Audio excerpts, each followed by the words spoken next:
જય જિનેન્દ્ર. ધાર્મિક શિક્ષણ શિબિર ટ્રસ્ટની યુટ્યુબ ચેનલ 42DH ધાર્મિક શિક્ષણ શિબિર દ્વારા ધાર્મિક સ્વાધ્યાયનો લાભ સમાજના ભારત અને બહારથી લગભગ 1200 ધર્મપ્રેમી ભાઈઓ તથા બહેનો લઈ રહ્યા છે. યુટ્યુબ દ્વારા શિબિરનો વિચાર લાવનાર અને તેની સુંદર વ્યવસ્થા કરનાર અમારી યુવા ટીમના સભ્યો જયેશભાઈ રમણલાલ શાહ, રચિતભાઈ બિપિનભાઈ શાહ, ધવલભાઈ દિનેશભાઈ શાહ, દીપિકાબેન ધવલભાઈ શાહ, દેવાંશી જયેશભાઈ શાહ ઉપર મુજબની યુવા ટીમ અને સમાજના સર્વે દાનવીરોનો મંત્રી કમલેશભાઈ અરવિંદભાઈ ગાંધી તથા શિબિર ટ્રસ્ટ અને કમિટી ખૂબ ખૂબ આભાર માને છે. ધન્યવાદ. મંગલમ ભગવાન વીરો મંગલમ ગૌતમો ગણી મંગલમ કુંદ કુંદાદ્યો જૈન ધર્મોસ્તુ મંગલમ સર્વ મંગલ માંગલ્યમ સર્વ કલ્યાણકારકમ પ્રધાનમ સર્વ ધર્માણામ જૈનમ જયતુ શાસનમ. નમો અરિહંતાણમ નમો સિદ્ધાણમ નમો આયર્યાણમ નમો ઉવજાયાણમ નમો લોએ સવ સાહુણમ. पंच परमेष्ठी भगवान की जय. परम पूज्य आचार्य गुरुवर विद्यासागर जी महाराज की जय.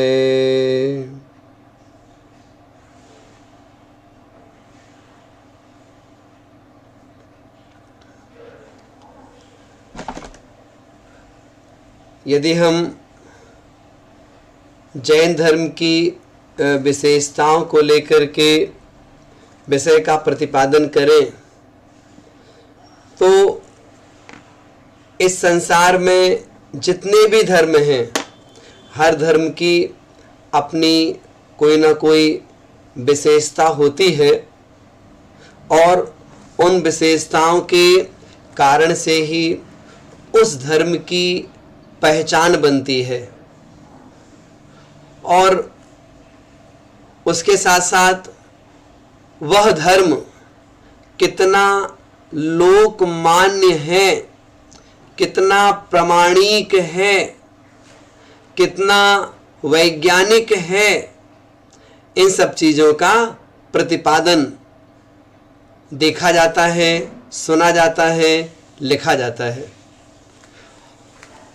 जैन धर्म की विशेषता को लेकर के सबसे पहले भगवान के स्वरूप की बात अपने सामने आती है कि जो भगवान का स्वरूप है वह वीतरागी है, सर्वज्ञ है और हितोपदेशी रूप है, जिनके अंदर में संसार के किसी भी पदार्थ के प्रति राग भाव नहीं है, किसी से भी द्वेष भाव नहीं है.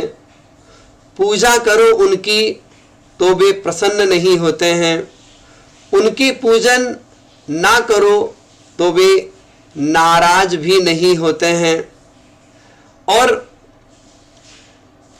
समो शरण में विराजमान है, अरिहंत की अवस्था है, लोक के अग्रभाग में विराजमान है, सिद्ध अवस्था है.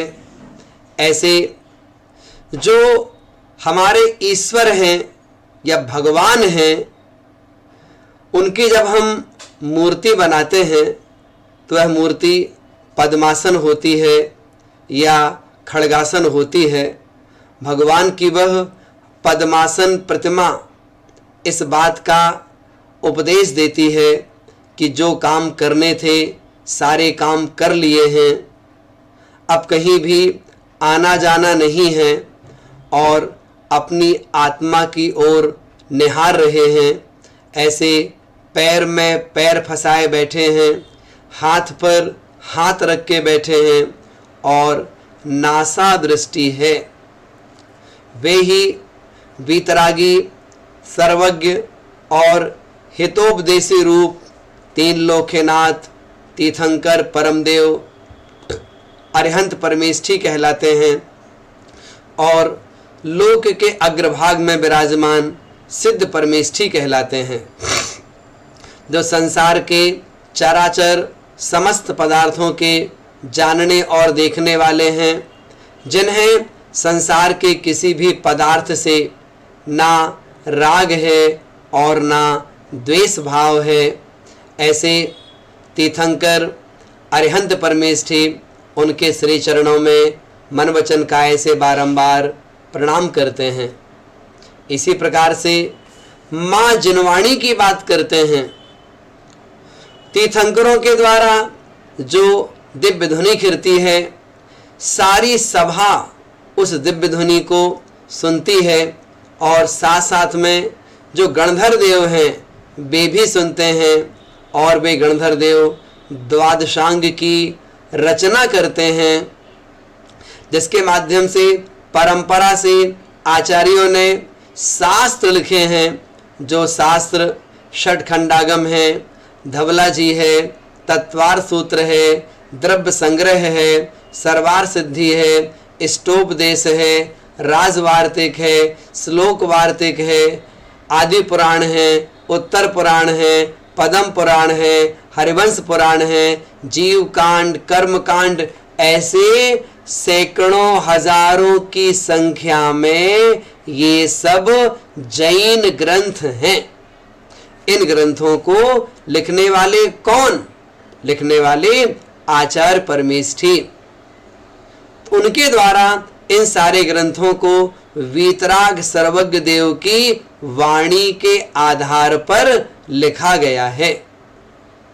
ये जो शास्त्र हैं, लिखने वाले जो आचार्य हैं, वे परम शुद्धोपयोगी आत्मा, उन्होंने अपने शुद्धोपयोग रूप जो आत्म स्वरूप की लीनता थी, उससे अपने समय को निकाल करके और हम सब जीवों का कल्याण करने के लिए शुभोपयोग में आकर और इन ग्रंथों को लिपिबद्ध किया है। इसलिए माँ जिनवाणी के प्रति भी हम हमेशा समर्पित रहते हैं, हमेशा समर्पित रहें और माँ जिनवाणी के प्रति ये भावना भाएं कि हमारा भी ज्ञान बढ़े और हम भी भेद विज्ञान करें और अपने आत्म स्वरूप की पहचान कर पाएं। इसी प्रकार से आचार्य परमेष्ठी, उपाध्याय परमेष्ठी और साधु परमेष्ठी, ये सब हमारे गुरु कहलाते हैं। तो इस संसार में हमें किसी भी धर्म की पहचान करना है तो पहचान करने के लिए इन तीनों की ओर देखना पड़ेगा। ये तीन कौन हैं? ये भगवान हैं। तो किसी भी धर्म को देखना है, सबसे पहले भगवान का स्वरूप देखना पड़ेगा कि ये धर्म वाले भगवान को किस रूप में पूजते हैं। इस प्रकार से उनके जो शास्त्र हैं, वो शास्त्र जो लिपिबद्ध हैं, वो किसके द्वारा लिखे गए हैं? तो भगवान की प्रामाणिकता बननी चाहिए, शास्त्र की प्रामाणिकता बननी चाहिए और ऐसे ही गुरु की प्रामाणिकता भी बननी चाहिए। तो जैन परंपरा के आधार पर भगवान का स्वरूप हम सब जानते हैं, जो कि अरिहंत परमेष्ठी के रूप में है और ये अरिहंत परमेष्ठी अनादिकाल से होते आए हैं और अनंत काल तक इसी प्रकार से निरंतर निरंतर होते रहेंगे। विदेश क्षेत्रों में 20 से लेकर के 160 तक तीर्थंकर होते रहते हैं। भरत और ऐरावत क्षेत्र में एक एक क्षेत्र में 24 तीर्थंकर होते हैं और इसके साथ साथ में लाखों, करोड़ों, अरबों, खरबों की अवस्था की संख्या में मुनि महाराज होकर केवल ज्ञान प्राप्त करके और मोक्ष जाते हैं। तो वह जो भगवान का स्वरूप है वो हमारे मानस पटल पर स्पष्ट होना चाहिए। भगवान वो जो किसी से राग ना करे, किसी से द्वेष ना करे, जैसे भूख प्यास की बाधा उत्पन्न ना होवे, जिसके अंदर में आश्चर्य ना हो, जिसके अंदर मद ना हो, जिसके अंदर थकान ना हो, जिसके पास अस्त्र शस्त्र ना होवे। भगवान कौन? भगवान वो जो अपने स्वरूप में पूर्ण रूपे लीन है, जो 18 दोषों से रहित है। भगवान कौन? भगवान वो जो लोकालोक को जानने देखने वाला है, लोकालोक को जानने और देखने वाला है। भगवान कौन? जो हमें हित का उपदेश दे। ऐसा नहीं कि जो बैरी हैं बैरियों का संहार करे और अपने भक्तों का उद्धार करे। भगवान ऐसा नहीं। भगवान तो वो होता है, बैरी हो या मित्र हो, सबके प्रति जिसकी समान दृष्टि रहती है। और वास्तविकता में भगवान तो वो है जो अपने आत्म स्वरूप में लीन है और अनंत काल तक अपने आप में ही लीन रहेंगे। बस उन्होंने संसार से पार होने का उपदेश बता दिया है कि रत्नात्रय की आराधना करते हुए यदि तुम भी कर्मों का क्षय करोगे तो अरिहंत बन जाओगे और फिर सिद्ध अवस्था को भी प्राप्त हो जाओगे। तो दुनिया के सभी धर्मों में हम सबसे पहले देखें उनके भगवान का स्वरूप क्या है, उनके यहाँ के जो शास्त्र हैं, शास्त्र की प्रामाणिकता क्या है और गुरु का स्वरूप कैसा है। गुरु भी कैसा होना चाहिए? गुरु भी ऐसा हो जो किसी से राग द्वेष ना करे। गुरु ऐसा हो जिसका खान पान बहुत ही सात्विक हो। गुरु कैसा हो? जो सबके कल्याण की भावना रखता हो। गुरु कैसा हो? जो हमें आत्मा के सही स्वरूप का प्रतिपादन करने वाला हो। गुरु कैसा हो?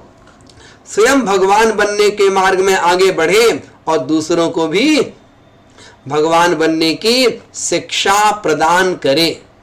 ऐसे देव शास्त्र और गुरु, इनका जो सही स्वरूप है उसको जान करके और उनके प्रति श्रद्धान करना, समर्पित होना, ये जैन धर्म पालन करना है। जैन धर्म की विशेषताएं देखनी है। सबसे पहले इन तीन के प्रति हमारे अंतरंग में समर्पण आना चाहिए और साथ साथ में जो ये दिगंबरत्व है, जो कि यथाजात मुद्रा कहलाती है। जब बालक का जन्म होता है तो जन्म के समय वह बालक जैसे यथाजात अर्थात वस्त्र आदि से रहित होता है, उसे देख करके किसी के मन में विकार उत्पन्न नहीं होता है। वैसे ही दिगंबर साधु भी यथाजात मुद्रा के समान सहज अपना जीवन व्यतीत करते हैं। उन्हें भी संसार के किसी भी चराचर पदार्थ के प्रति राग अथवा द्वेष भाव नहीं होता है। जैसे उस छोटे से बालक को देख करके सब लोग उससे बड़ा स्नेह करते हैं, उसी प्रकार से दिगंबर साधु के दर्शन करके भी सबके अंतरंग में परम आह्लाद प्राप्त होता है, सब प्रसन्न चित्त हो जाया करते हैं। इसी प्रकार से जैसे उस बालक को देख करके किसी के अंतरंग में राग द्वेष भाव विकारी भाव उत्पन्न नहीं होते, उसी प्रकार से दिगंबर साधु को देख करके भी किसी के मन में विकार उत्पन्न नहीं होता है। सब श्रद्धा से उनके श्री चरणों में नतमस्तक हो जाते हैं और उन्हें प्रणाम करते हैं। हमें देखना पड़ेगा कि देव शास्त्र गुरु की प्रामाणिकता कहाँ कितनी है। जितनी प्रामाणिकता मिलेगी समझिएगा उस धर्म की प्राचीनता मानी जाती है। तो जैन धर्म में देव शास्त्र और गुरु ये तीनों कैसे हैं?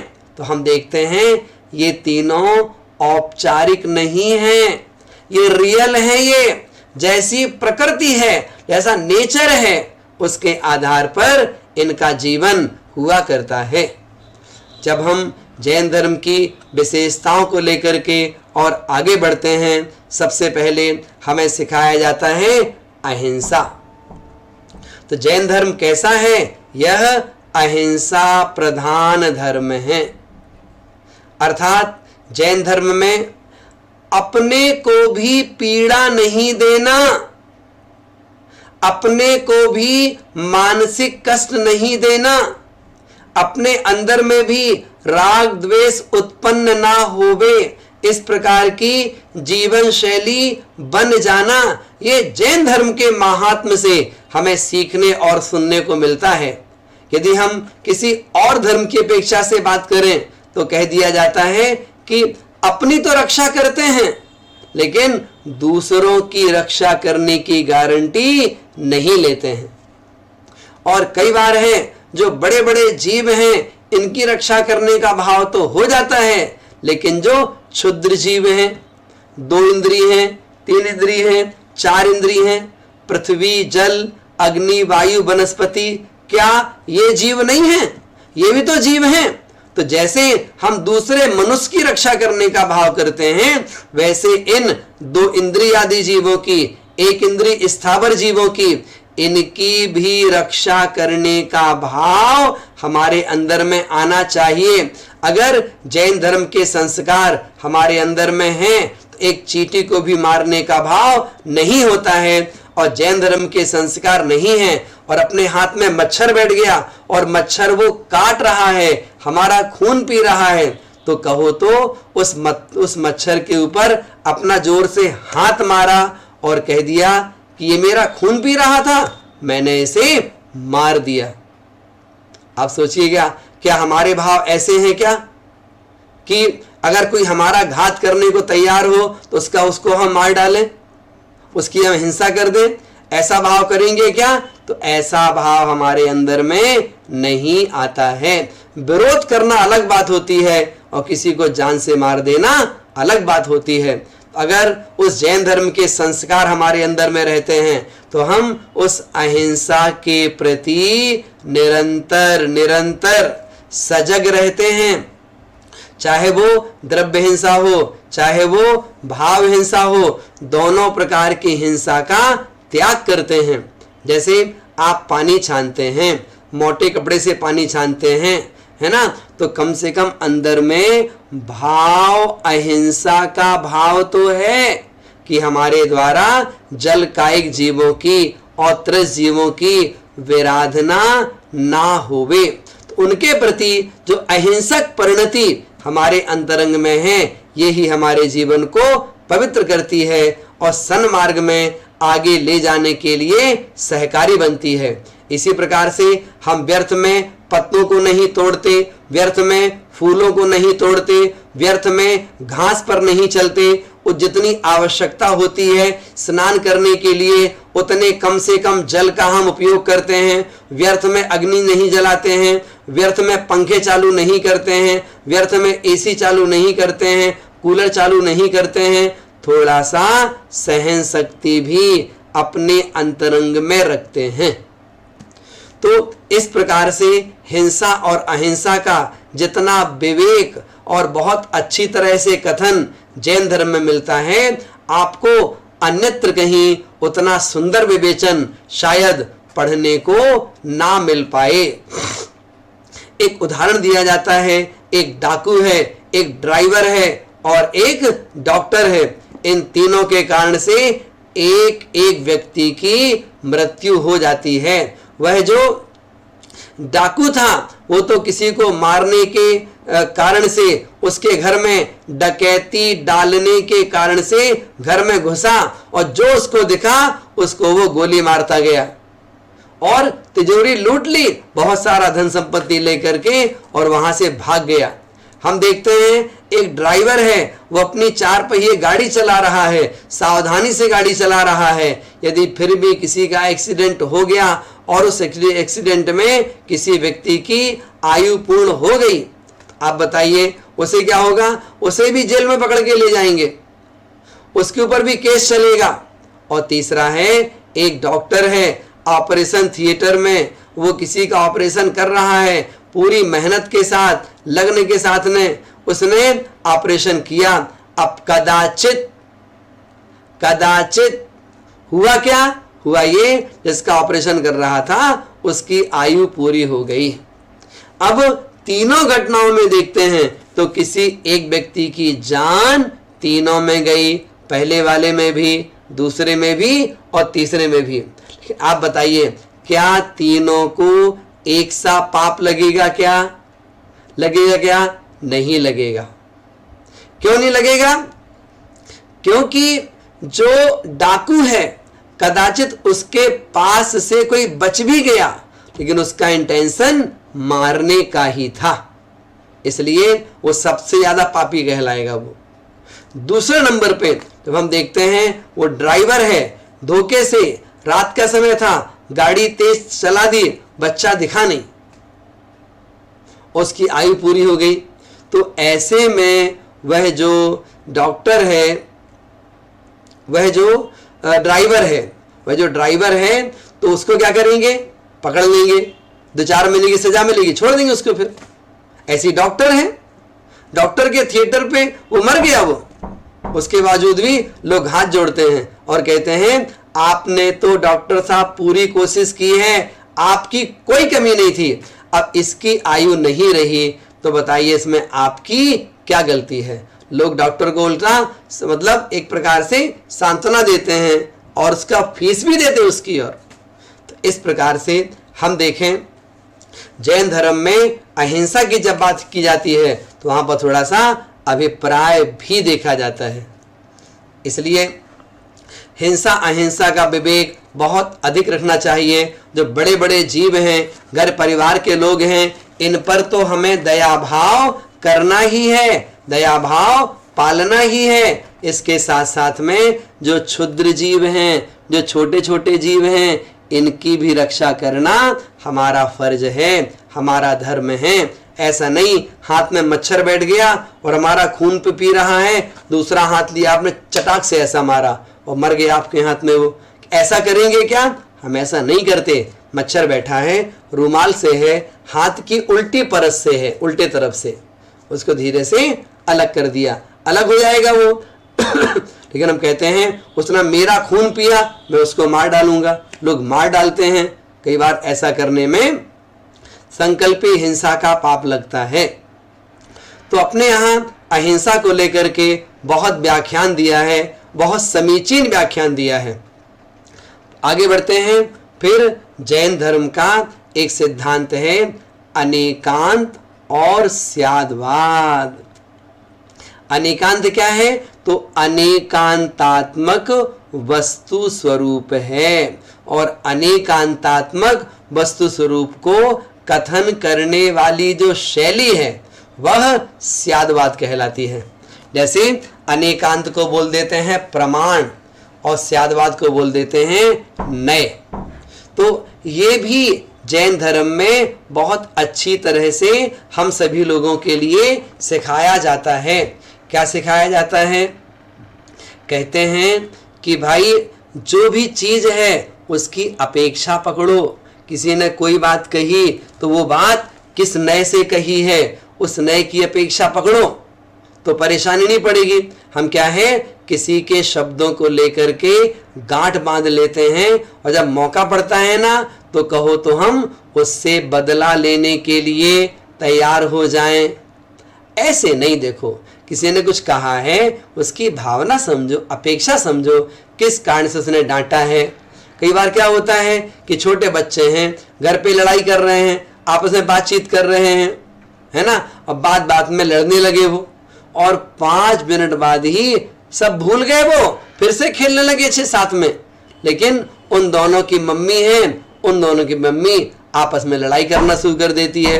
अपने बेटे को समझाओ, दूसरी कहती है तुम अपने बेटे को समझाओ। पहले कहती है कि तुम्हारा बेटा गाली देता है, दूसरी कहती तेरा बेटा कौन सा कम है।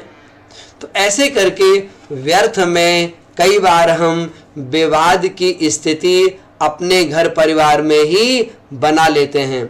और जो जैन धर्म का मूल सूत्र है अनेकांत और स्यादवाद, इसको हम भूल जाते हैं। अनेकांत का मतलब क्या होता है? जिसमें एक नहीं अनेक धर्म होते हैं, है ना, एक नहीं अनंत धर्म जिसमें होते हैं उसे हम अनेकांत कहते हैं। और स्यादवाद अनेकांतात्मक वस्तु स्वरूप को कथन करने की पद्धति का नाम स्यादवाद है। तो ऐसे अनेकांत और स्यादवाद, इन दोनों को लेकर के जैन धर्म में बृहद विशेषताएं इनकी बताई गई हैं। कोई भी काम होता है जो हमारी बोलने की शैली होती है, वो शैली 7 तरह की होती है। एक तो है स्याद अस्ति, दूसरी है स्याद नास्ति, तीसरी है स्याद अस्ति नास्ति, चौथी है स्याद अवक्तव्य, अगली है स्याद अस्ति अवक्तव्य, अगली है स्याद नास्ति अवक्तव्य, और सातवीं है स्याद अस्ति नास्ति अवक्तव्य। इस प्रकार से जब हम ये जो 7 तरह से वचन की पद्धति सीखते हैं, तो आचार्य कहते हैं बस यहाँ पर जो वचन की पद्धति है वो हमें सीखनी चाहिए, क्योंकि इसके अलावा कोई बात नहीं कर सकता। कोई भी चर्चा होती है इन 7 के अंतर्गत ही होती है। एक छोटा सा उदाहरण है देकर आपको बता रहे हैं कि जैसे आप अपने घर से बाहर निकले और मार्केट में आ गए, किसी ने पूछा आपसे पिताजी घर में हैं, अब इसका उत्तर आप 7 तरह से दे सकते हो। नंबर 1, हाँ पिताजी घर में हैं। आपने कैसे कह दिया विश्वास से? हमने ऐसे कह दिया कि आधे घंटे पहले हम घर से निकले थे तो पिताजी ने कहा था आज संडे है, मैं कहीं भी नहीं जाऊंगा, मैं तो मंदिर में ही रहूंगा, मैं तो घर पे ही रहूंगा, मैं आज कहीं नहीं जाऊंगा। तो बेटे को बात याद रही, तो पूछा किसी ने कहाँ है पिताजी, उसने स्पष्ट बोल दिया घर पे हैं, बात खत्म।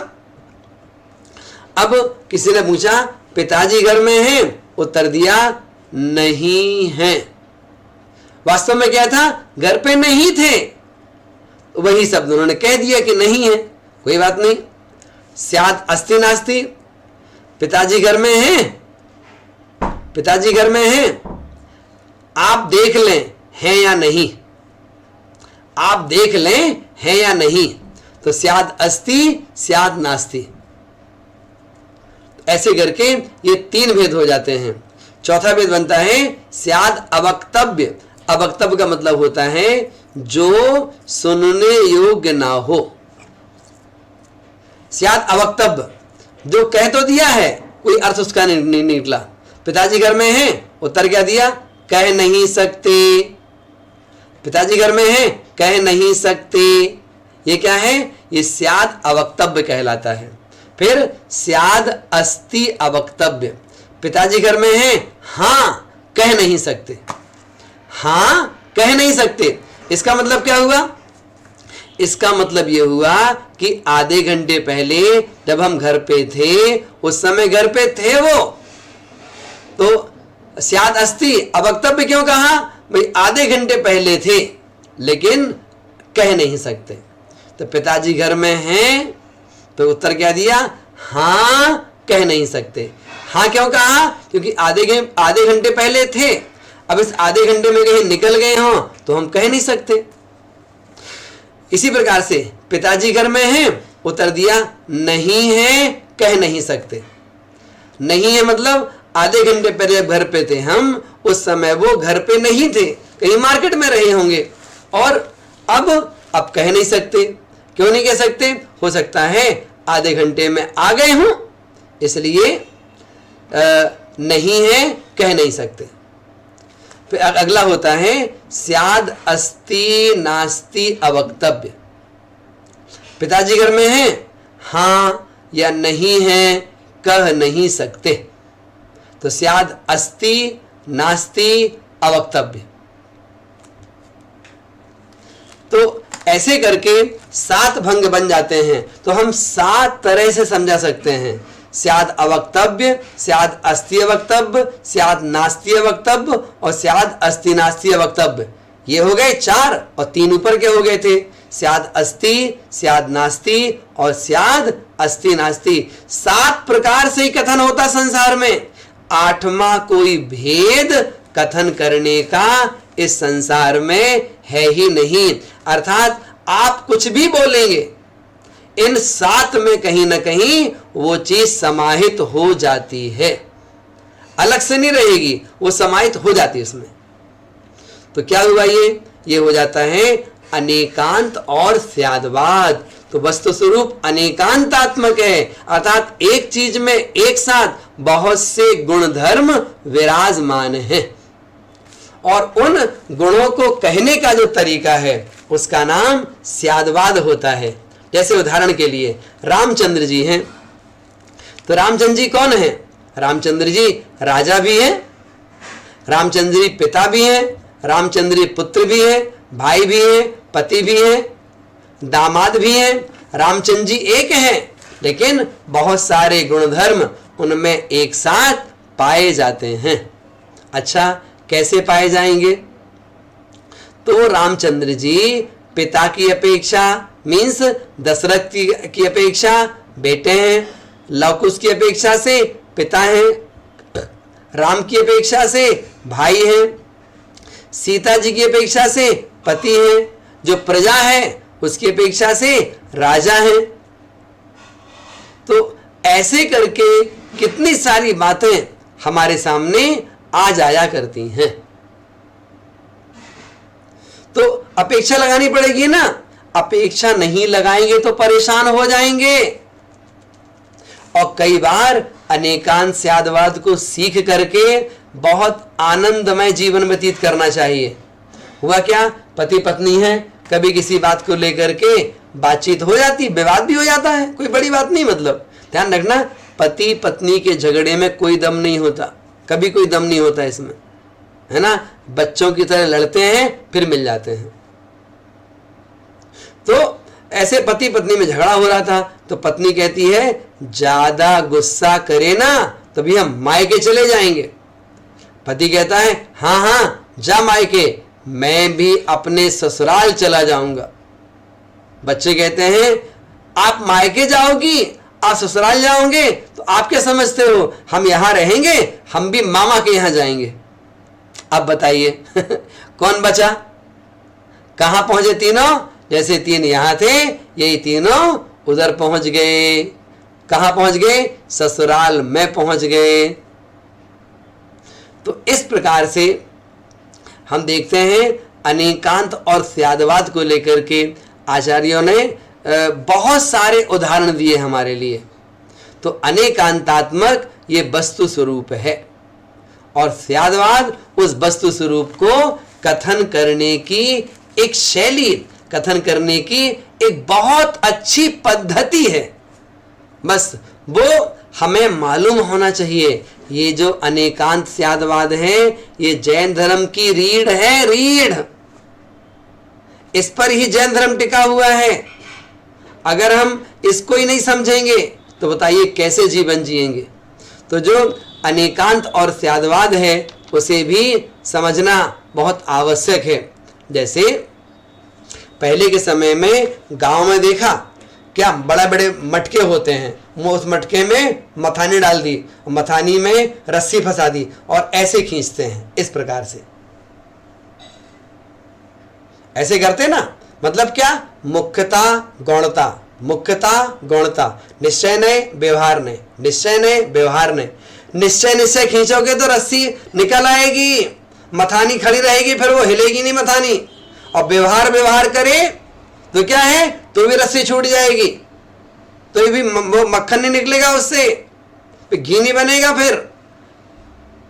तो भाई इसी प्रकार से निश्चय व्यवहार दोनों का सामंजस्य बना करके चलिएगा, तभी मक्खन निकलेगा, तभी घी बनेगा, है ना। एक रस्सी मात्र से काम चलने वाला नहीं है। जैसे पक्षी में 2 पंख होते हैं, उन 2 पंखों के माध्यम से वह पक्षी दूर गगन में जाकर के उड़ता है, उड़ के आ जाता है, फिर अपने स्थान में बैठ जाता है। तो वैसे ही थोड़ा अपने बारे में भी विचार करिएगा कि हमारे अंतरंग में अनेकांत और स्याद्वाद के प्रति पक्की पकड़ है या नहीं है। नहीं है तो मजबूत करिएगा, और पकड़ है तो कोई बात नहीं है। इसमें बहुत सारी चर्चाएं आती हैं, कभी आप और पढ़ेंगे तो आपको बताएंगे। फिर आता है अपरिग्रह, 3 शब्द हो गए, एक हो गया अहिंसा, दूसरा अनेकांत, तीसरा अपरिग्रह।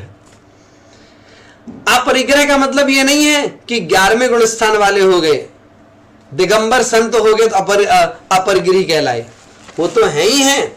इसके साथ साथ में यदि हम अपरिग्रह के बारे में विचार करें तो कहा जाता है कि जितनी आवश्यकता है उतना ही धन आदि रखिए, उतनी ही वस्तुएं रखिए। बहुत बहुत बहुत सामग्री जोड़कर रखने से कोई फायदा नहीं है ना। एक बार देखा हमने किसी के यहाँ पर मिर्च रखी थी, पिसी मिर्ची, कितनी रखी थी, इतना डिब्बा होगा, इतना, कम से कम 10 किलो पिसी मिर्ची। पूछा उससे कहाँ से लाए, तो वो कहती है मेरी माँ ने रख दी, मैं मायके गई थी तो माँ ने पीस के रख दी और कहा बेटा साल भर खाना आराम से। आप सोचो उस मिर्ची की मर्यादा 3 दिन की, 5 दिन की, 7 दिन की, और कितना खा रहे, साल भर के लिए मिर्ची ले आए। पीस नहीं सकते, घर में मिक्सर नहीं है क्या, सब व्यवस्थाएं हैं, लेकिन आलस, जो आलस है ये मनुष्य का सबसे बड़ा शत्रु है ये। इसलिए जो चीज आप संग्रह कर सकते हैं वो संग्रह थोड़ा कर लीजिए, लेकिन आप मिर्ची है, नमक है, मसाले हैं, हल्दी देखा इतना बड़ा डिब्बा, ऐसे इतना बड़ा डिब्बा, ऐसे कम से कम 7-8 किलो का डिब्बा हल्दी का, पिसी लाए, रख ली घर पे, साल भर खाएंगे आराम से। धर्म पढ़ते हैं ना, कुछ तो सोचो, हैं, थोड़ा थोड़ा पीस लिया करो, 10 मिनट लगता है मिक्सर में, सारे काम फटाफट हो जाते हैं। तो ऐसे करके अपरिग्रह की भावना भानी है। तो खाने पीने की चीजें जो हैं इनकी मर्यादा रखिए, है ना। बहुत सामान खरीद लेते हैं, सब मसाले खराब हो जाते हैं, कहो तो और चीजों में कीड़े पड़ जाए, सामान फेंकना पड़े। तो ऐसे जीवन जिए कि अपने को भी तकलीफ ना हो और किसी को भी तकलीफ ना हो। साड़ियां इतनी भरी अलमारी में, अलमारी खोलो तो 10-5 साड़ियां पहले जमीन में गिरती हैं, पहले, है ना, चरणों में गिरती आ करके, इसके बाद दूसरा काम होता है। थोड़ा सा अपरिग्रह जैन धर्म का मूल है ये, इस मूल के प्रति तो थोड़ा सा समर्पित रहने की कोशिश करिए, है ना। भगवान महावीर स्वामी ने जो अपरिग्रह का सिद्धांत बताया है वो संतोष में परिणाम, है ना, जिसमें हमारा जीवन अच्छी तरह से चले, है ना। बहुत ज्यादा लग्जरी भी नहीं, और नेसेसिटी प्लस, जितनी आवश्यकता है उससे थोड़ा ज्यादा रखेंगे। जैसे कि अचानक कभी कोई परेशानी आए तो हम उस समय अपने काम को अच्छी तरह से कर सकें। तो ऐसे अपरिग्रह का सिद्धांत भी भगवान महावीर स्वामी का, तीर्थंकरों का जो उपदेश है उसका भी पालन करना, ये भी जैन धर्म में पढ़ने को मिलेगा। ऐसे ही कर्म सिद्धांत, 8 कर्मों के नाम, 148 प्रकृतियों के नाम, कौन सा कर्म कहाँ से कहाँ बनता है, कहाँ उदय में आता है, किस कर्म की सत्ता कहाँ तक है, समस्त कर्मों का क्षय करके ही मोक्ष की प्राप्ति होती है, कौन बताएगा। ये जैन धर्म की ये भी मूलभूत व्यवस्था है। ये ऐसा नहीं है कि किसी ने इस संसार को बनाया है, कोई चला रहा है, कोई नष्ट कर सकता है, कोई नहीं ऐसा जो संसार को बनाने वाला हो। ये सृष्टि तो अनादि अनंत रूप है, न किसी ने बनाई है, न कोई चला रहा है, न कोई नष्ट कर सकता है। हम जीव हैं, अपने अपने कर्मों के अधीन इस संसार में 4 गति 84 लाख योनियों में भटकते हैं। जब तक कर्मों का क्षय नहीं होगा तब तक संसार में इसी प्रकार भटकते रहेंगे। यदि हमें संसार से पार होना है उसका एक ही मार्ग है, रत्नात्रय की आराधना करो, अपने स्वरूप में लीन हो जाओ, तभी हम संसार से पार होकर के अपने आत्म स्वरूप में लीन होकर भगवान बन पाएंगे। इसलिए कर्म सिद्धांत, इस पर भी विश्वास करना। सबके कर्म अलग अलग, सबके परिणाम अलग अलग, एक ही घर में रह करके हम सब अलग अलग गतियों में जाते हैं आयु पूरी करके। राम जी, सीता जी, लक्ष्मण जी एक साथ रहे वर्षों वर्षों तक, आयु पूरी हुई, तीनों अलग अलग स्थानों पे जाके जन्म ले लेते हैं।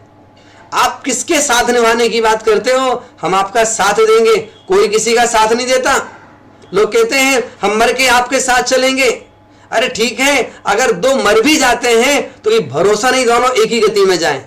कहो तो एक चला जाए स्वर्ग, एक चला जाए एक चाहे नरक। कहो तो दोनों स्वर्ग भी चले गए तो अलग अलग स्वर्गों में पैदा हुए, अलग अलग पटलों में पैदा हुए, अलग अलग विमानों में पैदा हुए, कहां मिल पाओगे वहां जाकर के? इसलिए कभी कोई संकल्प नहीं कि तुम्हारे बिना हम जी नहीं सकते, तुम्हारे बिना हम रह नहीं सकते। तो ऐसे तात्कालिक राग द्वेष करके हम अपने संसार को ही बढ़ाते हैं। तो कर्म सिद्धांत कहता है जैसे कर्म करेंगे उसका फल हमें भोगना पड़ता है। इसलिए जीवन को अच्छा बनाने की कोशिश करिए।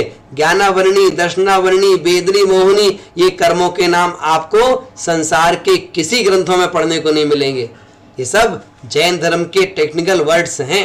इनको पढ़ें, समझें, अपने जीवन को अच्छा बनाएं, राग द्वेष दूर करें, जिससे अपना कल्याण हो पाए। इसी प्रकार से आत्मा का स्वरूप, तो आत्मा का स्वरूप जैसा जैन धर्म में बताया गया है उस प्रकार श्रद्धान करना है ना। मतलब आत्मा कैसी है? ज्ञान दर्शनमयी है। आत्मा कैसी है? उपयोगमयी है। आत्मा कैसी है? अमूर्तिक है। तो जैसा जैन धर्म में आत्मा का स्वरूप बताया उसका विश्वास करिए। आत्मा शरीर प्रमाण है, इसका विश्वास करिए।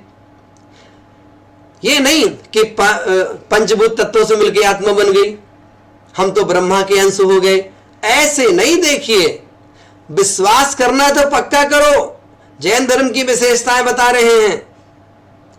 कहते हैं कोई जीव जब मरता है तो उसकी आत्मा पहले ऊपर जाती है, फिर नीचे जाना तो नीचे जाती है। नहीं नहीं, नीचे जाना तो सीधे नीचे जाती है और ऊपर जाना तो सीधे यहां से ऊपर जाती है। इस प्रकार से जो आत्मा का स्वरूप है उपयोगमय, उसका विश्वास करिए। जो आत्मा का स्वरूप है अमूर्तिकपना, उसका विश्वास करिए। तो ये विशेषता कहलाएगी हमारे जैन धर्म की। इसी प्रकार से मोक्ष का स्वरूप, मोक्ष क्या है? कई बार कहते हैं बैकुंठ का नाम मोक्ष है, और बैकुंठ बोल देते हैं वहां जीव जाता है, रहता हजारों वर्षों तक, लौट के फिर नीचे आ जाता है। जैन धर्म कहेगा वो स्वर्ग है, मोक्ष नहीं है। वो स्वर्ग है ना, वो बैकुंठ नहीं है। वो बैकुंठ को स्वर्ग मान लो तो चलेगा, लेकिन अगर बैकुंठ का मतलब मोक्ष मानते हैं तो वो मोक्ष तो रत्नात्रय की आराधना, व्यवहार निश्चय रत्नात्रय की आराधना, शुद्धोपयोग की आराधना करते हुए जब घातिया कर्मों का क्षय होता है तब जाकर के हमें उस स्वरूप की प्राप्ति हो पाती है। ऐसा करके जैन धर्म के अनुसार जब मोक्ष की बात की जाती है, जब ये आत्मा द्रव्य कर्म, भाव कर्म, नो कर्म इन सब से रहित हो जाता है, तब आत्मा को मोक्ष की प्राप्ति होती है। उसके पहले मोक्ष प्राप्त नहीं हो सकता, और उसके लिए भी 28 मूल गुणों का पालन करना पड़ेगा। उसके लिए भी उस दिगंबरत्व को अंगीकार करना पड़ेगा। तब जाकर के छपक श्रेणी आरोहण कर घातिया कर्मों का क्षय करके पहले अरहंत बनते हैं और फिर मोक्ष की प्राप्ति हुआ करती है। यह भी संसार और मोक्ष का स्वरूप, ये भी जैन धर्म के अनुसार से हमें अवश्य ही अवश्य जानना चाहिए। इसी प्रकार से कारण कार्य व्यवस्था होती है, अर्थात जैसा कारण होता है उसके अनुसार ही नए नए कार्यों का प्रादुर्भाव होता है। आप सम्यक दर्शन की प्राप्ति करना चाहते हैं तो अंतरंग कारण देखो। अनंतानुबंधी क्रोध, मान, माया, लोभ, मिथ्यात्व, सम्यक मिथ्यात्व, सम्यक प्रकृति, इन प्रकृतियों का उपशम क्षय अथवा क्षयोपशम होना चाहिए। और बहिरंग में देखें तो देव शास्त्र गुरु का सानिध्य मिलना चाहिए, तीर्थंकर का सानिध्य मिलना चाहिए, नरक की अपेक्षा वेदना अनुभव होना चाहिए, चारों गति की अपेक्षा जाति स्मरण होना चाहिए। मतलब कोई ना कोई बहिरंग साधन मिलते हैं तब जाकर कोई जीव सम्मिक्त प्राप्त कर सकता है। तो किसी भी कार्य की सिद्धि के लिए हमें अंतरंग और बहिरंग दोनों प्रकार के कारणों की आवश्यकता होती है, तभी जाकर के कोई कार्य सिद्ध हो पाता है, कोई कार्य हमारा अच्छी तरह से बन पाता है। कहने का मतलब क्या हुआ?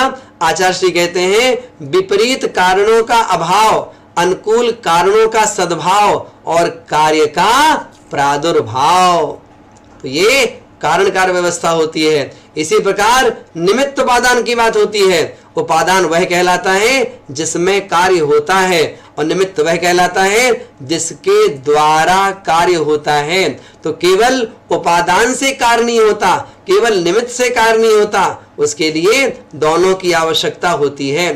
जैसे आपके पास में बीज हैं, बहुत अच्छे बीज हैं, उपजाऊ बीज हैं, लेकिन उन उपजाऊ बीजों के लिए भी हमें अनुकूल जमीन चाहिए, अनुकूल भूमि चाहिए। यदि हमारे पास में भूमि नहीं होगी तो बताइए हम उस बीज से कैसे फसल ला पाएंगे, उस बीज से कैसे फल हमें मिल पाएगा? नहीं मिल पाएगा साहब। इसलिए केवल निमित्त के भरोसे मत रहिए और केवल उपादान के भरोसे भी मत रहिए। कार्य की सिद्धि उपादान में होती है, लेकिन वो कार्य बिना निमित्त के सिद्ध नहीं होता। यदि कोई क्षायिक सम्मिक्त की प्राप्ति करना चाहता है तो उसके लिए भी उसे केवली और शुद्ध केवली का पादमूल चाहिए, वो निमित्त चाहिए, तब जाकर के हमारा कार्य हो पाएगा। निमित्त नहीं मिलेगा काम नहीं होगा, है ना। कोई परिहार विशुद्धि चारित्र प्राप्त करना चाहता है, उसके लिए भी उसे निमित्त चाहिए, वो निमित्त मिलना चाहिए केवली शुद्ध केवली का। परिहार विशुद्धि के लिए तो तीर्थंकर का पादमूल चाहिए, और क्षायिक सम्मिक्त के लिए और तीर्थंकर नाम कर्म का बंध करने के लिए केवली और शुद्ध केवली के पादमूल की आवश्यकता होती है।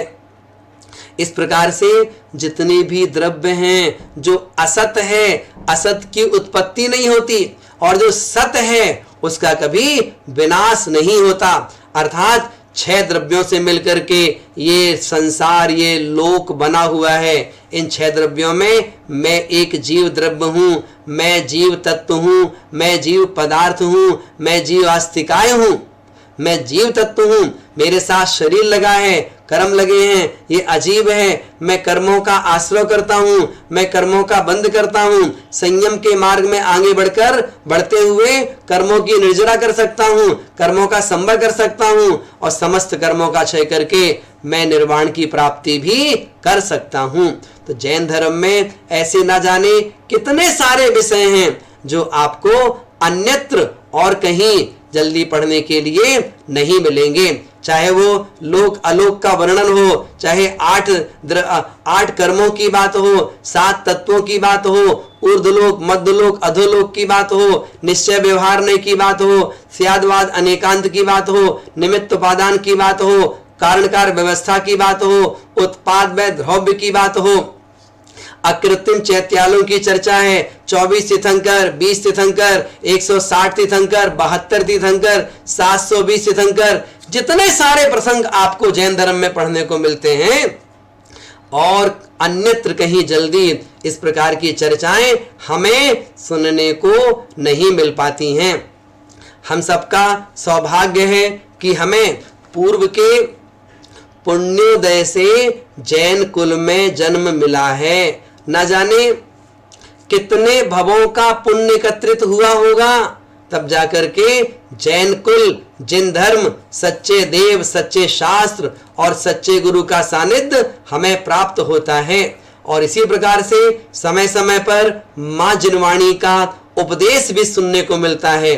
वर्तमान में यदि हम स्थिति देखते हैं तो पूरे विश्व में थोड़ा सा कई परिवार में लोग परेशान हैं, और उस परेशानी का कारण ये जो इतनी भयंकर महामारी फैल रही है, कोरोना के नाम से जो कही जाती है, ये कहीं न कहीं हर व्यक्ति के अपने कोई पूर्व के बंधे हुए कर्म का फल है, ऐसा मान करके, और हमें इस पर भी श्रद्धान करना चाहिए और विचार करना चाहिए कि ये दिन भी चले जाएंगे। अरे नरकों में भी आयु पूरी हो जाती, वो दिन भी गुजर जाते हैं। तो मनुष्य पर्याय में तो अभी हम सबका जीवन बहुत अच्छा चल रहा है, फिर भी क्वचित कदाचित कहीं किसी को कोई तकलीफ है, उसकी तकलीफ भी जल्दी दूर हो, इस प्रकार की हम सब एक दूसरे के लिए भावना भाएं और पूरे विश्व में जो ये महामारी फैली हुई है ये सब दूर हो और हम सब एक दूसरे के प्रति, पूरे देश के प्रति, पूरे विश्व के प्रति हम सब सद्भावना भाएं कि ये रोग सब दूर हो जाए और लोग पुनः जैसे अपना शांत चित्त जीवन व्यतीत करते थे, निर्भीक होकर के जीवन जीते थे, वैसा सब अपना जीवन जी सकें। बस अपने घर पे रह कर के ही लॉकडाउन का पालन कीजिए। जहाँ जैसी व्यवस्था है, जिस शहर में, जिस गांव में जैसी व्यवस्था है, उसके अनुसार